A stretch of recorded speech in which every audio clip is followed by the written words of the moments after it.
Bapa kami di dalam surga, kami mengucap syukur malam ini kembali kami dapat berkumpul untuk sambil syukur kami Tuhan. Biarlah Tuhan pimpin kami, berikan kami hikmat supaya kami bisa mengerti, bisa memahami firman-Mu yang baik.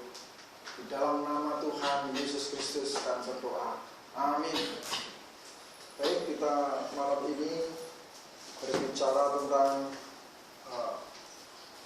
ibadah pelepasan. Nah, ini marak terjadi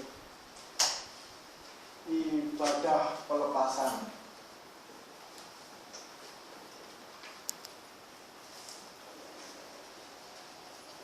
Ada satu pengertian yang salah di kalangan kekristenan berhubungan dengan kata pelepasan ini. Jadi ini marak terjadi ketika orang-orang Kristen mengadakan satu ibadah khusus untuk pelepasan. Nah, ini yang akan kita clearkan malam ini, satu tema berhubungan dengan ibadah pelepasan. Banyak orang Kristen sekarang seolah-olah seperti bergaya, seperti seolah-olah dia sanggup untuk mengusir setan. Ditumpangin tangan, nama Yesus, keluar, kan begitu kadang-kadang ya. Kita lihat kan bahkan di tayangan YouTube itu banyak sekali orang-orang Kristen itu bergaya seolah-olah dia penuh kuasa. Dia tumpangin tangan seseorang dan keluar, saya perintahkan keluar dalam nama Yesus, keluar katanya. Ayo Tuhan, lawan-lawan katanya. Nah, apakah memang betul demikian? Apa pandangan menurut Alkitab untuk masalah ini? Yang menarik kita perlu cermati adalah yang pertama, orang-orang ini tidak memahami sistem orang-orang yang sudah lahir baru. Begitu. Orang-orang yang sudah lahir baru. Orang-orang yang sudah lahir baru itu dimeteraikan dengan Roh Kudus. Efesus pasal 1 ayat 13, kita coba baca dulu. Efesus pasal 1 ayat 13. Jadi orang-orang yang percaya kepada Yesus, orang-orang yang sudah lahir baru itu memiliki Roh Kudus. Atau Roh Kudus ada di dalam hati mereka. Kita baca Efesus 1 ayat 13. Efesus pasal 1 ayat yang ke-13. Di dalam Dia kamu juga, karena kamu telah mendengar firman kebenaran, yaitu Injil keselamatanmu. Di dalam Dia kamu juga, ketika kamu percaya, dimeteraikan dengan Roh Kudus yang dijanjikannya itu. Ya, jadi ini konsep yang perlu kita perbaiki. Kesalahan ini adalah di mana di dalam ibadah pelepasan itu pertama terjadi di dalam gereja. Kedua, ibadah pelepasan itu terjadi atas orang-orang yang mengaku dirinya Kristen. Kan aneh. Yang dilepaskan itu orang-orang Kristen itu sendiri. Jadi orang-orang Kristen pergi ke gereja terus dilepasin gitu katanya. Masih ada roh kegelapan di dalam diri mereka. Nah, ini yang perlu kita tegaskan. Ada satu konsep yang salah tentang kekristenan, di mana orang-orang Kristen masih dikuasai oleh roh kegelapan. Ini kan aneh sekali. Orang Kristen katanya percaya Yesus, tapi masih dikuasai oleh roh kegelapan, oleh roh jahat. Nah, ini. Sehingga konsep ibadah pelepasan ini tentu sangat menyimpang, sangat jauh dari akidah kekristenan itu sendiri. Nah, saya mau tunjukin di Efesus pasal 1 ayat 13, ketika kita percaya kepada Yesus, katanya, itu kita dimeteraikan dengan Roh Kudus yang dijanjikannya itu.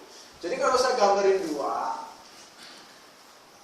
dua sosok manusia, maka yang pertama ini adalah yang saya baru gambar ini adalah orang yang belum percaya Yesus.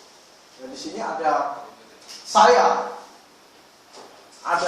dan ada iblis. Secara gampangnya begitu. Sementara orang-orang yang sudah lahir baru, ini saya bersama Kristus, iblisnya di luar. Harusnya begitu. Kalau saya mengaku diri saya orang percaya di sini, maka iblis di luar. Ibadah pelepasan tidak diperlukan lagi sebenarnya. Nah ini jadi ibadah pelepasan itu tidak diperlukan lagi untuk orang-orang yang sudah percaya atau orang-orang yang ada di dalam gereja, ada di dalam jemaat. Karena apa? Karena kebanyakan orang-orang itu yang sudah ada di dalam gereja itu mengaku dirinya Kristen, mengaku dirinya orang percaya. Jadi konsep yang perlu kita benarkan adalah yang pertama, orang yang sudah percaya kepada Yesus itu di dalam hatinya itu ada Roh Kudus. Jadi tidak mungkin ada kuasa kegelapan sanggup untuk menguasai kakinya, tangannya, perlu dilepaskan dari roh apa, keterikatan roh apa katanya. Banyak ikatan-ikatan roh katanya. Roh ini, roh itu, roh ini, roh itu. Banyak sekali ikatan-ikatan roh yang mereka namakan roh apa. Kalau saya lihat tayangan di YouTube itu terjadi di sebuah satu kebaktian di persekutuan jemaat begitu. Tahu ada satu orang itu lepas baju dan teriak-teriak wah terus seolah-olah beberapa hamba Tuhan berkumpul dan mereka teriakkan lepas, keluar dalam nama Yesus, keluar katanya. Wow, seolah-olah hebat sekali. Saya bilang ini satu konsep yang salah. Ini orang-orang yang tidak mengenal Tuhan sebenarnya. Di mana di luar sana mereka lakukan hal yang sama. Tapi kalau orang-orang yang percaya kepada Yesus itu sudah jelas, katanya orang-orang yang sudah lahir baru dia dimeteraikan dengan Roh Kudus itu nggak mungkin ada perlu dilepaskan lagi. Saya tidak perlu dilepaskan lagi. Apa yang perlu dilepaskan dari saya? Kalau Tuhan sudah melepaskan saya. Nah coba kita lihat di Kolose pasal 1 ayat 13.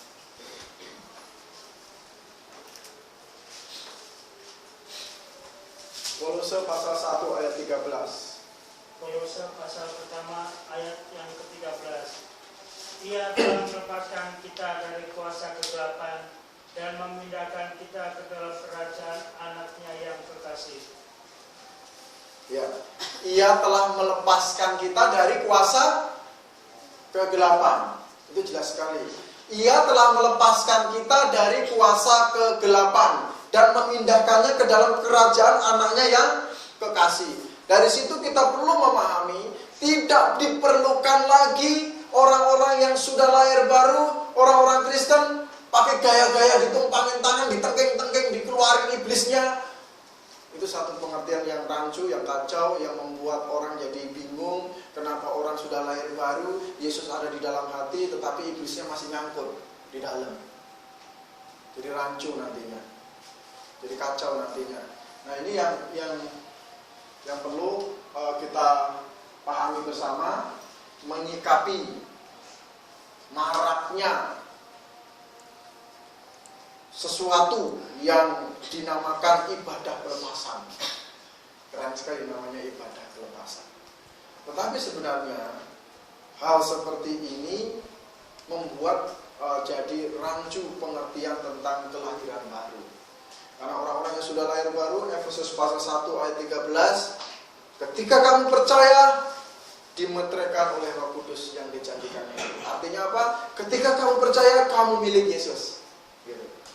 Ketika kamu belum percaya, kamu milik iblis. Kan begitu, hamba dosa, milik iblis. Ketika kamu percaya, kamu milik Yesus. Kalau sudah jadi milik Yesus, tidak separuh milik Yesus, separuh milik iblis. Karena begitu. Jadi pakai sok-sok, pakai dilepaskan dulu ini itu supaya semuanya jadi milik Yesus gitu. Nggak perlu begitu.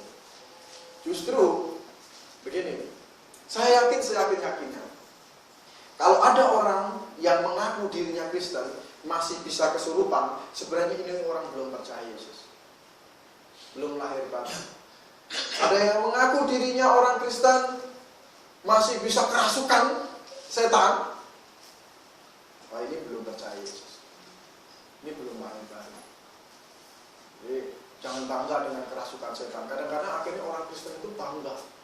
Bisa sebuah kebaktian ibadah, kata mereka menyebutnya suatu ibadah begitu. Itu kalau nggak ada yang lempar kerasukan gitu, kayaknya ibadah itu kayaknya nggak apa itu, nggak abdul, nggak ada seperti kayak nggak ada kuasanya gitu. Jadi akhirnya perlu ada yang jatuh dari kursi, lempar, terus ada yang action, keluar, baru ini katanya namanya ibadah.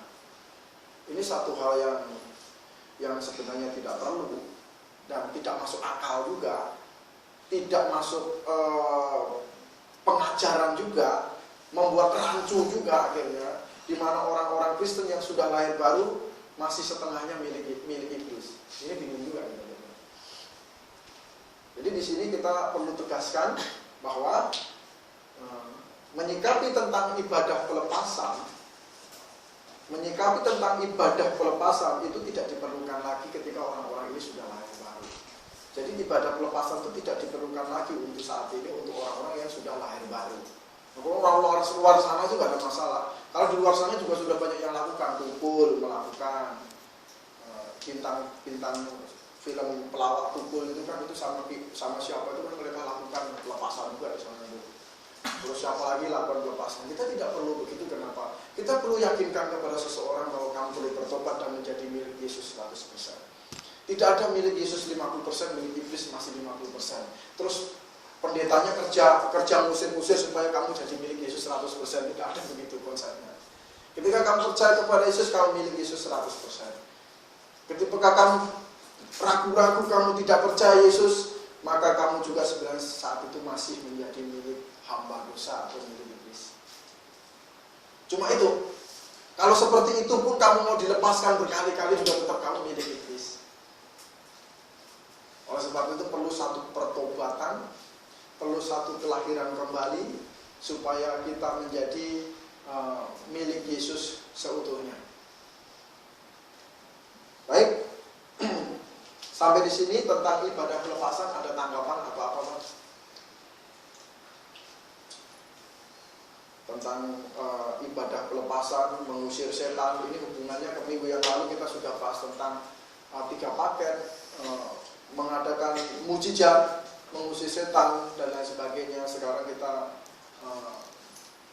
mempelajari tentang ibadah pelepasan, itu juga tentang hal mengusir setan. Ada?